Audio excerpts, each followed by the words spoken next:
Hello student, देखिए आज हम बात कर रहे हैं क्लास 9 की है। ये वर्कशीट 52 है, चतुर्भुज। तो देखिए चतुर्भुज क्या होता है। चतुर्भुज हम जानते हैं, जैसा कि नाम से ही पता लग रहा है, चतुर्भुज जिसके चार भुजाएं हों। बच्चों, आप जानते हैं चार भुजाओं वाली बंद आकृतियों को चतुर्भुज कहते हैं। एक ऐसा चतुर्भुज जिसके आमने सामने की भुजाओं के दोनों युग्म समांतर हो, यानी जोड़े। युग्म मतलब जोड़ा होता है, तथा बाहर हो बराबर हो तो समांतर चतुर्भुज कहलाता है। देखिए आपके सामने समांतर चतुर्भुज ये बना हुआ है। आमने सामने की भुजा ये है, क्या होती हैं, बराबर होती हैं। एक तरह से रेक्टेंगल ही है, ठीक है। रेक्टेंगल जिसे हम आयत बोलते हैं, ठीक है, मगर आयत से थोड़ा डिफरेंट होता है ये, क्योंकि ये समांतर होते, वो भी समांतर ही है, ये भी समांतर है। सीधी होती हैं, वो 90 डिग्री का कोण बनाते हैं, और ये ज़रूरी नहीं है कि 90 डिग्री का यहाँ कोण बनाए, बस यही फ़र्क आ जाता है। आइए समांतर चतुर्भुज के एक परिमेय को समझते हैं। किसी समांतर चतुर्भुज का एक विकर्ण उसे दो सर्वांग आप जानते हैं ना, बिल्कुल बराबर बराबर, जो एक आकृति दूसरी आकृति को ढक ले, और ये चिन्ह होता है, उसे दो सर्वांग त्रिभुजों में विभाजित करता है। मान लीजिए ए बी सी डी एक समांतर चतुर्भुज है। ए सी उसका एक विकर्ण है, आकृति में दिखाया गया है। देखिए विकर्ण ए सी समांतर चतुर्भुज ए बी सी डी को दो त्रिभुज कौन सा त्रिभुज में बांट रहे, ए बी सी, और दूसरा किसमें, सी डी ए में विभाजित करता है। हमें सिद्ध करना है कि ये दोनों त्रिभुज क्या है, सर्वांग हैं। तो कैसे करेंगे, त्रिभुज ए बी सी और त्रिभुज सी डी ए को ध्यान से देखिए, ध्यान दीजिए कि बी सी जो है समांतर है, ये समांतर का निशान होता है, ऐसे करके लिख देते हैं, जो वो समांतर का निशान होता है। बी सी का है ये भुजा, बी सी ए डी के समांतर है, तथा ए सी एक तिर्यक रेखा है। तिर्यक रेखा दिख रही है ए सी आपको, इस तरह से तिर्यक रेखा हो गई ना। इसीलिए कोण सी बी सी ए देख लीजिए, बी सी ए का है, ये कोण 6 जो है बराबर 5 के है, एकांतर कोण का युग्म है। साथ ही ए बी जो है समांतर है डी सी के, और ए सी एक तिर्यक है, तो कोण 3 जो है बराबर है 4 के, जिसे हम बोलते हैं कोण बी ए सी। कोण बराबर है डी सी ए के, एकांतर कोण है। और ए सी क्या है, इसमें उभयनिष्ठ है। तो उभयनिष्ठ होने की वजह से हम बोल सकते हैं कि कोण भुजा कोण नियम, ये कौन सा नियम लगा दिया, कोण भुजा कोण नियम से त्रिभुज ए बी सी जो है सर्वांग है त्रिभुज सी डी ए के। ठीक है, आगे देखिए, आगे देखिए क्या बोल रखा है। कागज का एक समांतर चतुर्भुज काट लीजिए, जैसा अभी आपने पीछे देखा, ठीक है, कैसा भी हो सकता है वो। अब क्या कह रहा है कि इसको इधर से ऐसे काटिए, अब इसको मोड़कर इसके ऊपर रख दीजिए। तो आप क्या देखेंगे, इसको घुमा भी लीजिएगा अगर घुमाने की आवश्यकता पड़ती है, तो इसको ऊपर रखने पर ये कैसा दिखेगा, ऐसा ही दिखेगा, बिल्कुल एक त्रिभुज दूसरे त्रिभुज को ढक लेगा। ठीक है, समझ रहे हैं। इसको आप फोल्ड कीजिए इसके ऊपर और घुमा दीजिए। इसको क्या करेंगे, इधर ये कोना इसके ऊपर रखेंगे, तो ये वाली जो भुजा है इसके ऊपर आ जाएगी, और ये वाली जो भुजा है इसके ऊपर आ जाएगी, और ये बिल्कुल इसके ऊपर ही है। तो इस तरीके से हम एक्टिविटी करके भी देख सकते हैं कि ये एक दूसरे के ऊपर कैसे है, सर्वांग है। कागज पर एक समांतर चतुर्भुज खींचकर उसे काट लीजिए। अब इस विकर्ण के अनुदिश काट दीजिए। देखिए इसमें आपको दो त्रिभुज प्राप्त करते हैं। इन त्रिभुजों को बारे में आप क्या कह सकते हैं, इस त्रिभुज को एक दूसरे त्रिभुज पर रखिए। मैंने अभी आपको बताया एक त्रिभुज को आवश्यकता हो तो उसे घुमा करके रखिए। देखिए दोनों त्रिभुज परस्पर क्या है, सर्वांग हैं। कुछ और समांतर चतुर्भुज खींचकर इस क्रियाकलाप को दोहरा सकते हैं। आप कई सारे समांतर चतुर्भुज खींचिए, बराबर भुजाएं होनी चाहिए, ये इसके बराबर होनी चाहिए, ये इसके बराबर होनी चाहिए, तो तभी तो समांतर चतुर्भुज कहलाएगा। और किसी भी विकर्ण से इसको काट कर जब हम इसके ऊपर रखेंगे तो आप देखेंगे ये इसको पूरी तरह से ढक ले रहा है। तो इससे हमें ये पता लगा कि एक समांतर चतुर्भुज में जो उसका विकर्ण होता है उसको दो बराबर त्रिभुजों में, सर्वांग त्रिभुजों में बांटता है। आइए एक क्वेश्चन है, देखिए क्या कर रखा है। समांतर चतुर्भुज ए बी सी डी का विकर्ण ए सी देख रहे हैं, विकर्ण ए सी है, ए को समद्विभाजित करता है, ए को समद्विभाजित करना यानी ये जो है इसको समद्विभाजित करता है। दर्शाइए।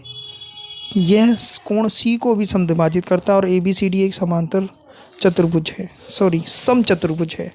समचतुर्भुज मतलब चारों भुजाएं उसकी बराबर हों। चलिए देखते हैं। हमने लिया पहले कोण डी ए सी, ये कोण, ठीक है, डी ए सी ये कोण बोल सकते हैं आप। उसके बाद कोण लिया बी ए सी ये वाला आधा लिया, ठीक है। क्या कह रहा है, दिया हुआ है, ये कोण क्या है, वो दिया हुआ है, बराबर दिए हुए, क्योंकि वो क्या कह रहा है, ए सी विकर्ण ए सी जो है ए को समद्विभाजित करते हैं, तो आधा आधा बराबर होंगे। कोण डी ए सी बी, कोण डी ए सी यानी ये वाला कोण जो है इस वाले कोण के बराबर होगा, एकांतर कोण, और ये वाला कोण इस वाले कोण के बराबर होगा एकांतर कोण से। तो समीकरण 1 2 3 से हम बोल सकते हैं कि जब देखिए ये इसके बराबर है, मैं नंबर लिख दूँ 2 3 4, तो समझने में आपको आसानी हो जाएगी। कोण 1 बराबर है कोण 2 के, दिया हुआ है। कोण 1 बराबर है 4 के, क्यों, एकांतर कोण है। कोण 2 जो है बराबर है 3 के, क्यों, एकांतर कोण है। 1 बराबर 2 के तो 3 बराबर 4 के हो जाएगा ना, 3 बराबर 4 के हो जाएगा। तो क्या बोल देंगे हम कि अतः विकर्ण ए सी कोण सी भी समद्विभाजित करता है। इस तरह से ये लिख देंगे कि कोण ए सी डी बराबर है कोण बी सी ए के। अब देखिए दूसरे में क्या बोला, ए बी सी डी एक समचतुर्भुज है, तो इसको देख लिए। देखिए क्या करते हैं, हमने समीकरण 2 और 4 को ले लो जी। 2 कौन सा है, ये, और 4, 2 और 4 से हम क्या दिखा देंगे कि कोण ए सी डी, कोण हमारा ए सी डी, ये तीसरा वाला कोण, कोण 3 बराबर है कोण डी ए सी के, एक के। त्रिभुज ए डी सी में, देखिए ये वाला त्रिभुज की बात की, ए डी सी जो मैं बोलता हूँ उसको देखा करो फिगर में। ए डी सी में एंगल जो कोण है हमारा ए सी डी बराबर है डी ए सी के, अभी हमने देखा, और ए डी बराबर है डी सी के। यह तो हमने ऊपर प्रूफ कर ही दिया था, सारे बराबर हैं एक दूसरे के।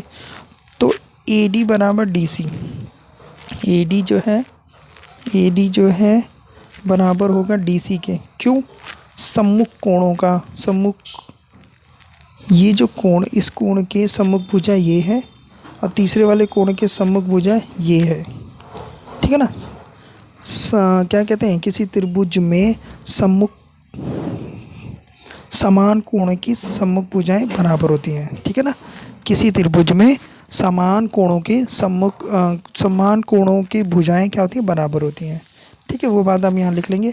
तो इस हिसाब से हम कह सकते हैं कि ये एक समांतर चतुर्भुज है, समचतुर्भुज है, समांतर नहीं, समांतर तो बोल ही रखा है, समचतुर्भुज है। क्यों, ये इसके बराबर आ गया तो ये वाला भी इसके बराबर आ जाएगा, तो ये सारे क्या होंगे, आपस में बराबर हो गए। तो ये क्या हो गए, जब सारे बराबर हो गए तो हम इसको बोल देंगे कि ये क्या है, एक समचतुर्भुज हो गया, ठीक है। दोबारा सुनिए, मैंने क्या प्रूफ किया, इसको दोबारा से सुन लीजिए। दूसरे वाले पॉइंट में क्या मालूम आपको थोड़ी बहुत कन्फ्यूजन हो रही हो, ये वाला कोण इस कोण के बराबर है, तो इस कोण की सम्मुख भुजा ये है, इस कोण की सम्मुख भुजा ये है, ठीक है। ये कोण की सम्मुख भुजा ये है, इस कोण की सम्मुख भुजा ये है, ये कोण इस कोण के भी बराबर है, तो सारी भुजाएं क्या होगी, बराबर होगी। जब सारी भुजा बराबर होगी तो हम बोल सकते हैं कि ये एक समचतुर्भुज है।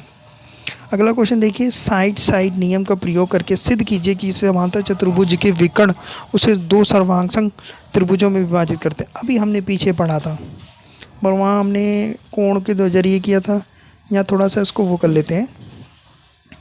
ये ए सी, ठीक है। हमने पढ़ा कि समांतर चतुर्भुज की सम्मुख भुजाएं क्या होती हैं, बराबर होती हैं। क्या होती हैं, हमें प्रूफ क्या करना है, पहले वो लिख लो। हमें प्रूफ करना है कि ए सी डी सर्वांगसम हैं त्रिभुज ए बी सी के, ठीक है। तो हमें पता है कि ए बी बराबर सी डी, और ए डी बराबर बी सी, ए सी और सी ए। ठीक है, क्या है, उभयनिष्ठ, उभयनिष्ठ है ये। ठीक है, उभयनिष्ठ है। तो इस हिसाब से क्या हो गया, जो त्रिभुज ए सी, माफ कीजिएगा, त्रिभुज ए सी डी क्या हो गया, सर्वांगसम हो गया त्रिभुज ए बी सी के। किस नियम से, भुजा भुजा भुजा नियम से। ठीक है, इस तरीके से आप सॉल्व कर सकते हैं, तो बहुत आसान है। हमें सीधी सी बात पता है कि समांतर चतुर्भुज की आमने सामने की जो भुजाएं होती है वो क्या होती है, बराबर होती है। तो बस लिख दिया और हो गया सॉल्व। Okay, thank you.